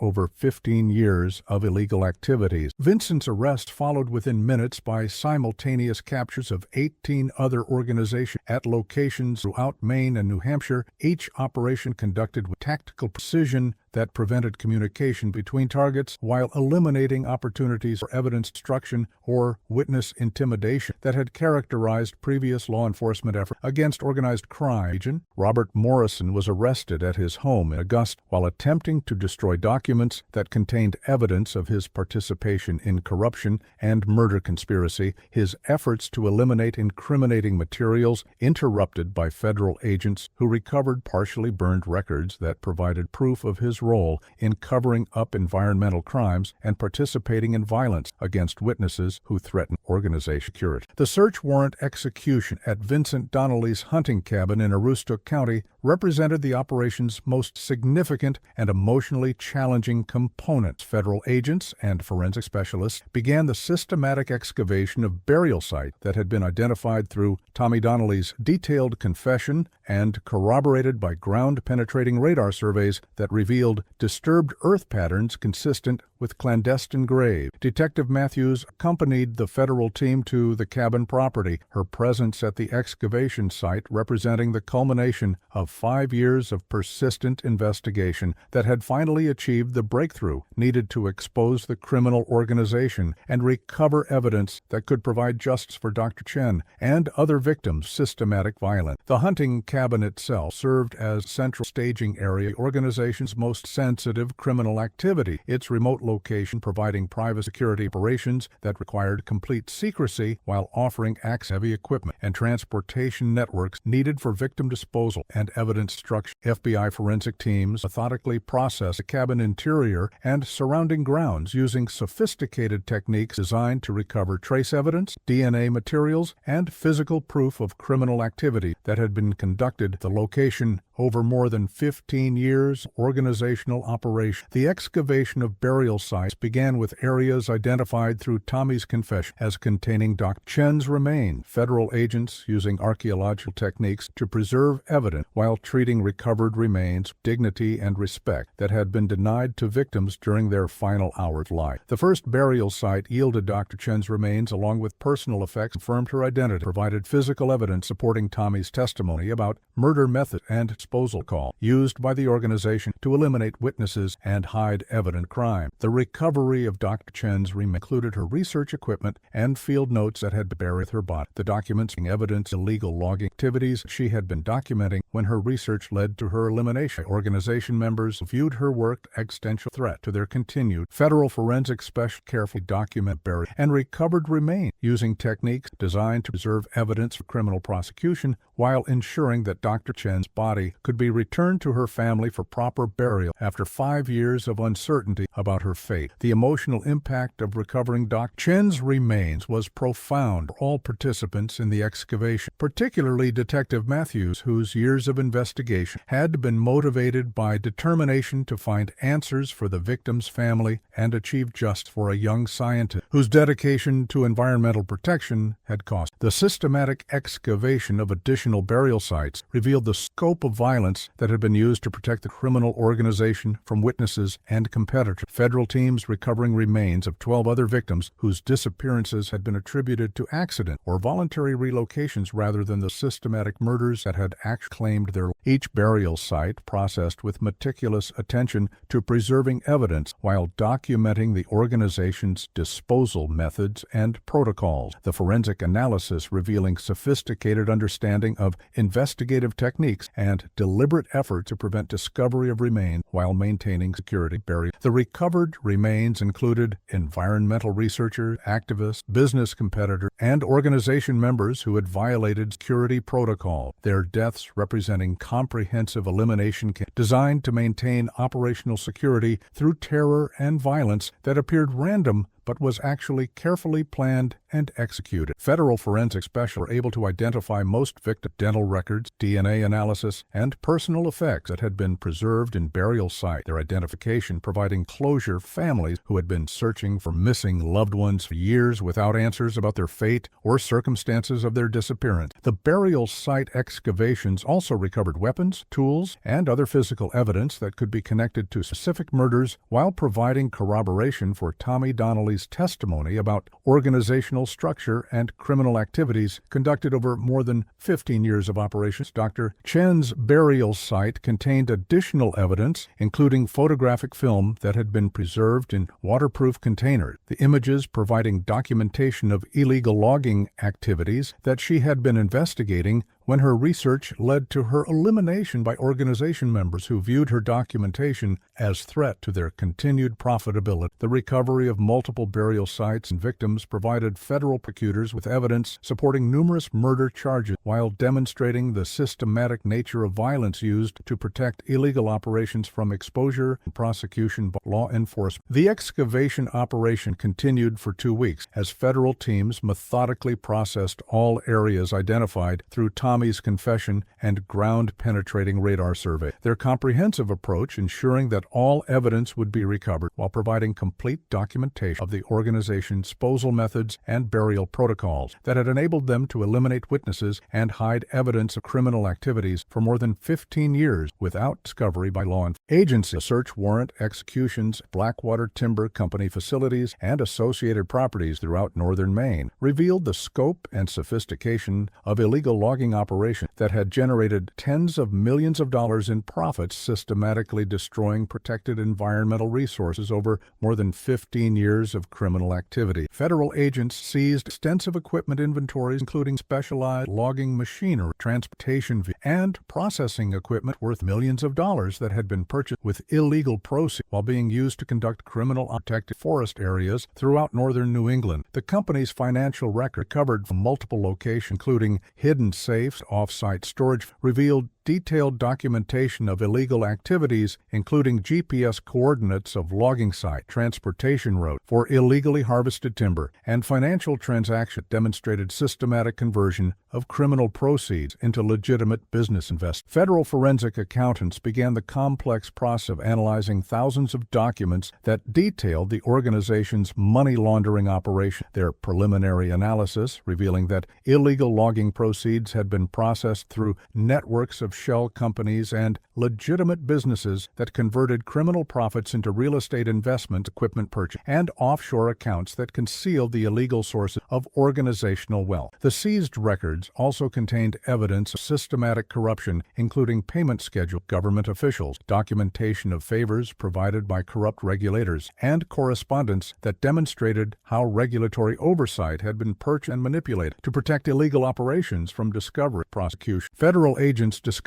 that the organization had maintained detailed photographic documentation of their illegal logging operations, the images providing evidence of environmental destruction while demonstrating the scope of criminal activities conducted in protected areas supposed to be preserved for future generations of Maine. The photographic evidence revealed systematic clear-cutting operations in old-growth forests that violated numerous federal and state environmental protection laws, their activities destroying irreplaceable natural resources while generating profits that funded continued criminal corruption of government officials responsible for preventing exactly the kind of environmental destruction organizations conduct. Federal environmental crime specialists documented the extent of illegal logging damage using satellite imagery analysis and ground survey that revealed systematic destruction of protected forest ecosystems worth hundreds of millions of dollars in environmental value and natural placement. The evidence recovered during search warrant executions provided federal prosecutors with comprehensive documentation needed to support environmental crime charges, money laundering prosecutions, and civil asset forfeiture actions that could recover illegal proceeds, while imposing penalties that reflected the true cost of environmental destruction caused by 15 years of systematic criminal activity. The federal prosecution of the Donnelly criminal organization began with grand jury proceedings that lasted 6 months as prosecutors presented evidence to 24 citizens who would determine whether sufficient probable cause existed to support formal charges against 23 defendants whose criminal activities had been exposed through the comprehensive investigation culminating in Operation Timberfall. Federal prosecutor Linda Chen, who had requested assignment case due to her shared surname with the victim despite no family relationship, led the prosecution team that included specialists in environmental crime, organized crime, financial fraud, and forensic evidence, whose expertise would be essential for presenting coherent narrative connecting decades of criminal activity to specific defendants while demonstrating scope and impact of conspiracy charges. The grand jury's decision to return indictments against all 23 defendants on charges ranging from racketeering and murder to environmental crimes and money laundering represented complete victory for federal prosecutors and vindication for investigators who had spent years documenting criminal activities that local authorities had been unable or unwilling to prosecute due to institutional corruption and intimidation. Vincent Donnelly faced 14 separate murder charges in addition to racketeering and environmental crime counts that would ensure he spent remainder of his life in federal prison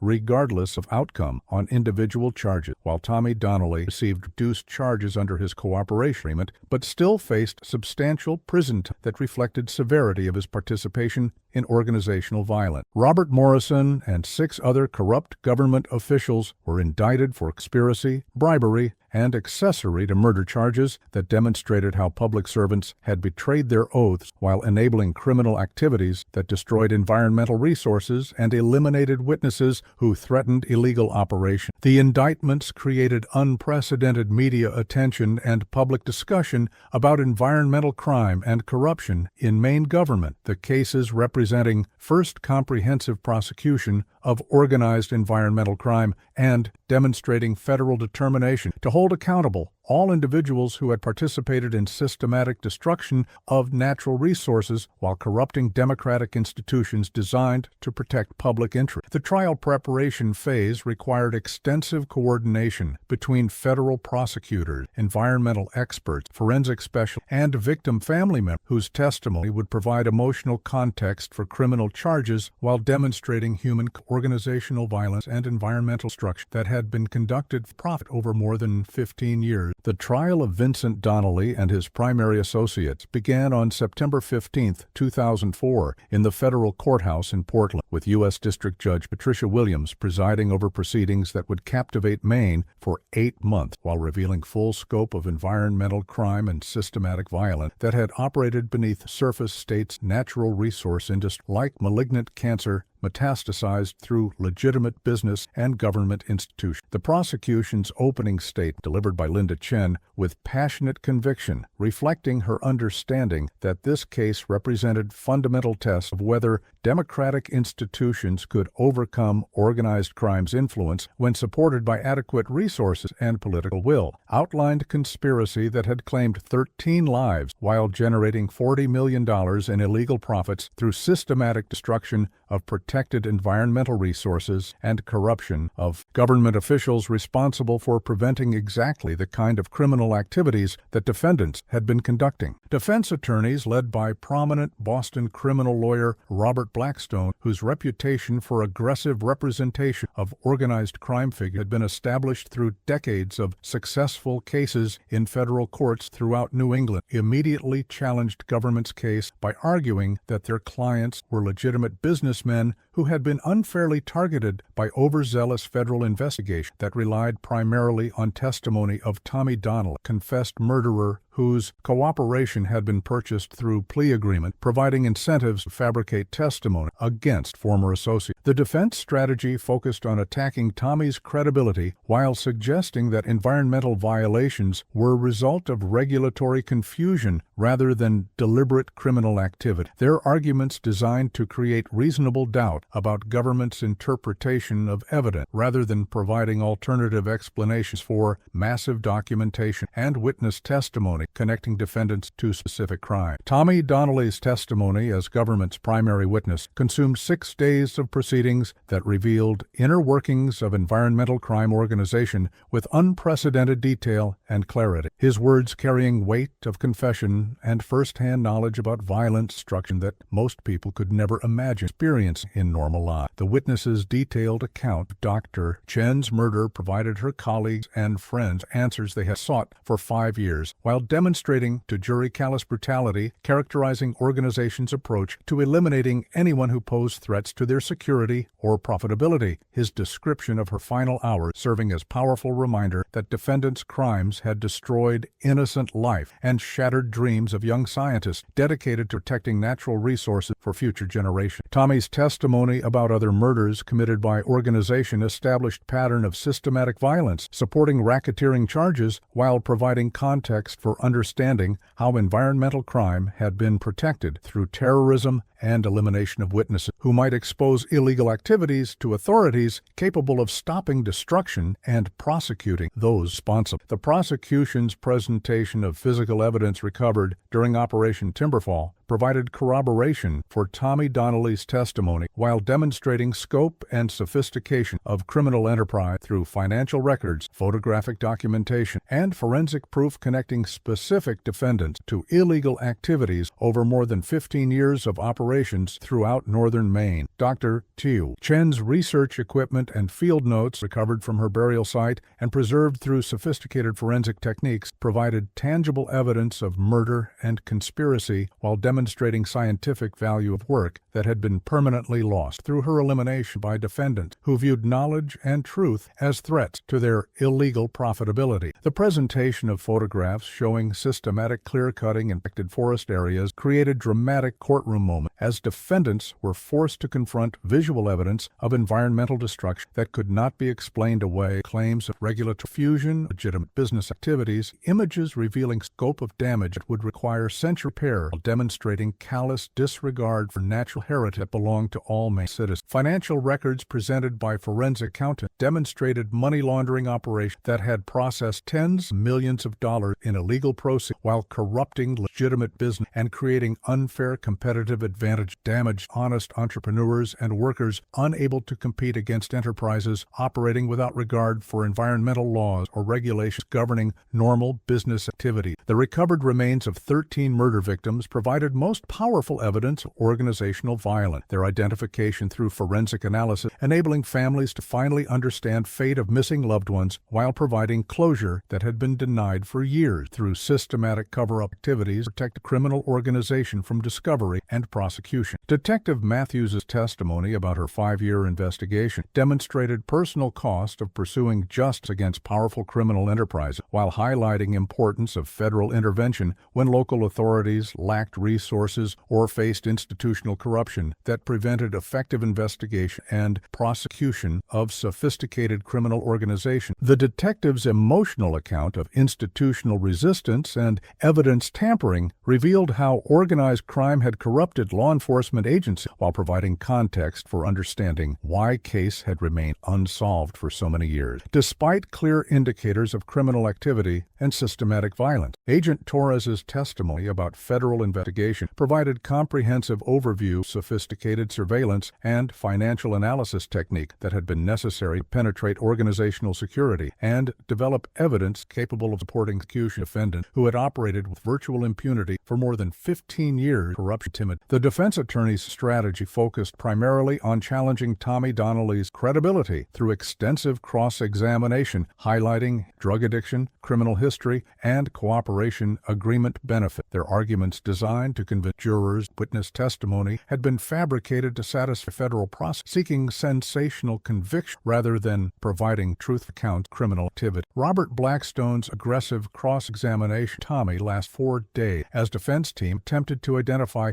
inconsistencies in his test while suggesting that cooperation agreement had provided incentives for exaggeration or fabrication of evidence against former associates. Strategy designed to create reasonable doubt about government's primary witness whose testimony formed foundation of prosecution case against organizational leadership. The defense challenges to physical evidence focused on chain of custody issues and possibility that materials had been planted or manipulated during investigation, their arguments suggesting that federal agents had been so determined to achieve conviction that they had compromised integrity of evidence collection and analysis, forming basis of government's case. Defense experts questioned forensic analysis of recovered remains and burial burial sites, suggesting that evidence could be interpreted in ways that supported alternative theories about victim death while challenging prosecution claims about organizational disposal method and burial protocol. The defense team's presentation character witness defendants emphasized their contributions to local communities through legitimate business activities and charitable donation strategy designed to create sympathy for defendants while suggesting that criminal charges were result of prosecutorial overreach rather than reflection of actual criminal behavior. Vincent Donnelly's decision not to testify on his own behalf reflected defense team's assessment that cross-examination would expose him to questions about organizational activities that could not be answered without incriminating himself or contradicting testimony already presented by other witnesses. The defense closing arguments emphasized reasonable doubt about government's interpretation of evidence while suggesting that environmental violations were a result of regulatory complexity rather than deliberate criminal activity. Their final appeal to jury focusing on burden proof requirements while minimizing the significance of violence and destruction that had been documented through comprehensive federal investigation. The jury deliberation last 20 hours per day, 24 citizens, massive amount of evidence while determining the government had proven beyond reasonable doubt that defendants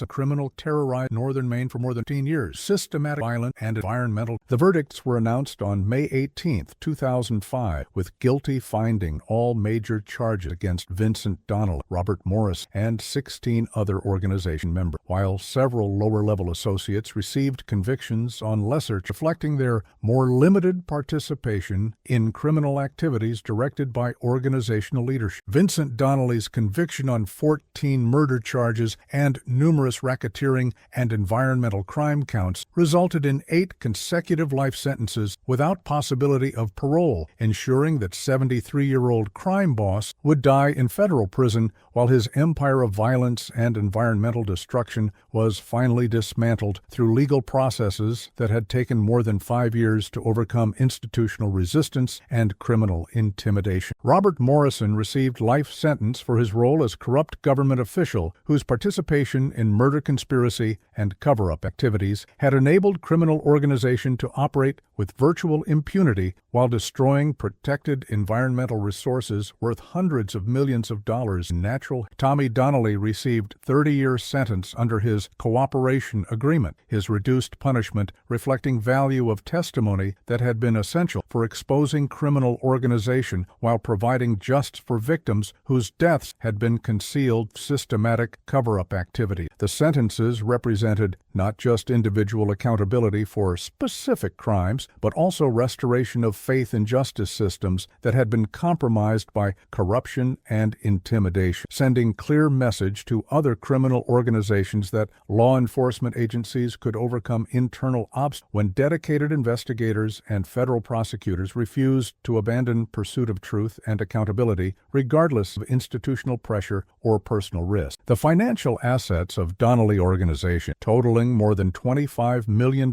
in cash, real estate, and legitimate business holding, were seized under federal forfeiture laws and used to establish environmental restoration fund that would support reforestation projects in damaged areas while providing compensation to families of murder victims who had suffered years of uncertainty about fate of missing loved. The sentencing proceedings that concluded the Donnelly organization prosecution extended over several weeks as federal judges imposed prison terms totaling more than 800 years while ensuring that criminal enterprise leadership would never again threaten Maine citizens or destroy state's natural heritage through violence and systematic environmental crime that had operated with virtual impunity for more than 15 years. The sentences represented not just individual accountability for specific crimes, but also comprehensive dismantling of a criminal organization whose sophisticated operations had demonstrated how environmental crime could serve as foundation for broader criminal enterprise involving murder, corruption, and money laundering that threatened fundamental integrity of democratic institutions and rule of law. Environmental Inspector Robert Morrison's life sentence for his role in conspiracy and murder cover-up activities sent powerful message to government officials about consequences of betraying public trust while enabling criminal activities destroyed natural resources belonging to all citizens. His conviction resolution representing successful prosecution of corruption that had reached highest levels state environmental regulatory. The asset forfeiture proceedings that accompanied criminal sentences resulted in recovery of more than $25 million in illegal proceeds that were used to establish comprehensive environmental restoration program addressing damage caused by 15 years of illegal logging, while providing victim compensation funds supporting families who had lost loved ones to organizational violence designed to protect criminal operations from exposure and prosecution. Dr. Chen's colleagues at University of Maine established memorial scholarship in her honor, ensuring that her dedication to environmental science would continue inspiring future researchers whose work might complete studies that her murder had prevented, while advancing understanding of forest ecosystems that her killers had been systematically destroying.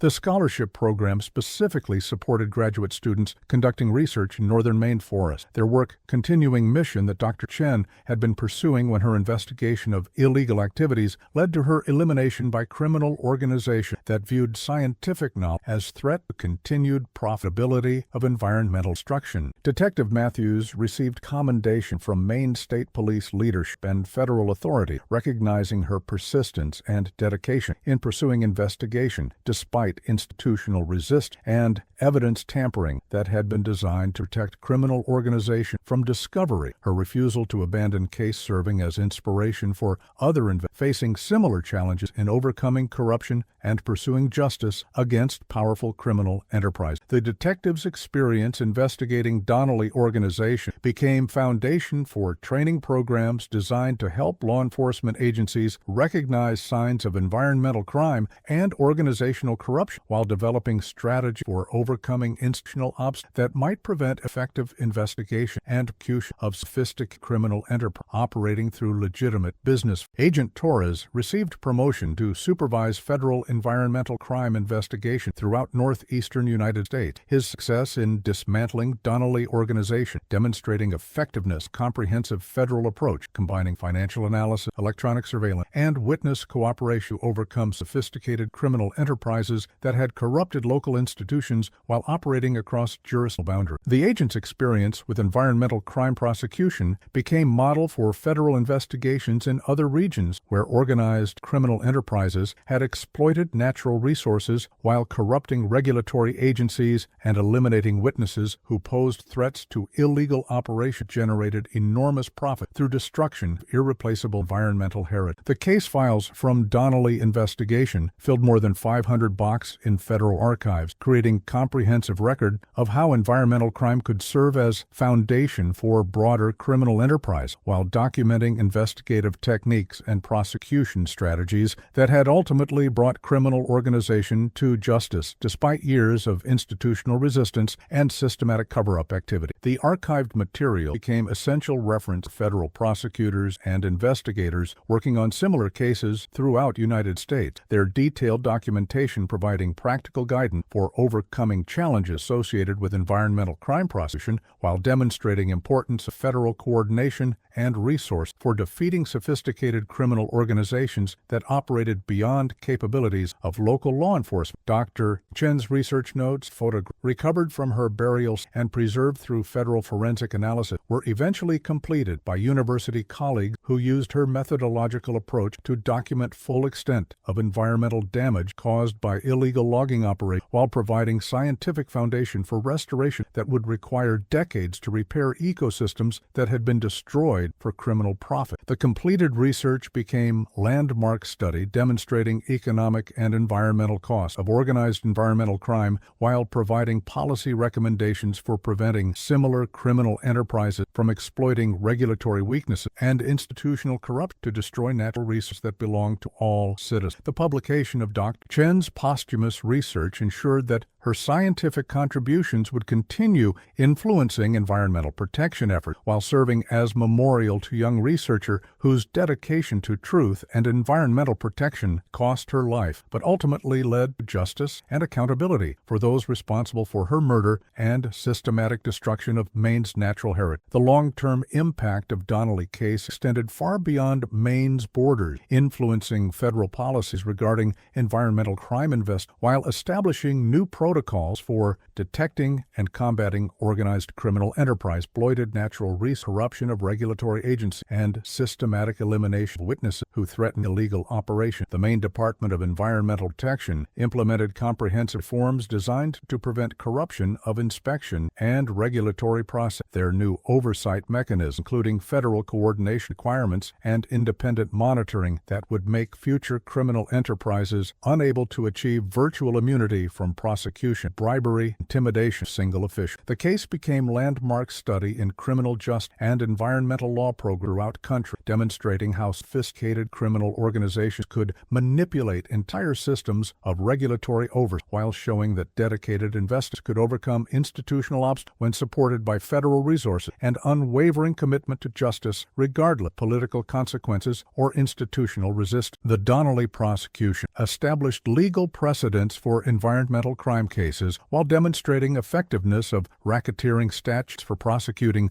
organized criminal enterprise that used violence and corruption to protect illegal operations, generating enormous profits, systematic destruction of natural resources. The success of federal prosecution encouraged other environmental organizations and researchers to report suspected criminal activities to authorities, the case demonstrating that law enforcement agencies possessed capabilities and determination necessary to investigate and prosecute sophisticated criminal enterprises despite their efforts to maintain secrecy and eliminate witnesses through violence and intimidation. The Environmental Restoration Project, funded through asset forfeiture proceeds, began immediately after sentencing. Their comprehensive approach addressing not only reforestation of damaged areas, but also restoration of wildlife habitats and water quality protection that would ensure long-term recovery of ecosystems that had been systematically destroyed for criminal profit over more than 15 years of illegal operation. The restoration efforts included innovative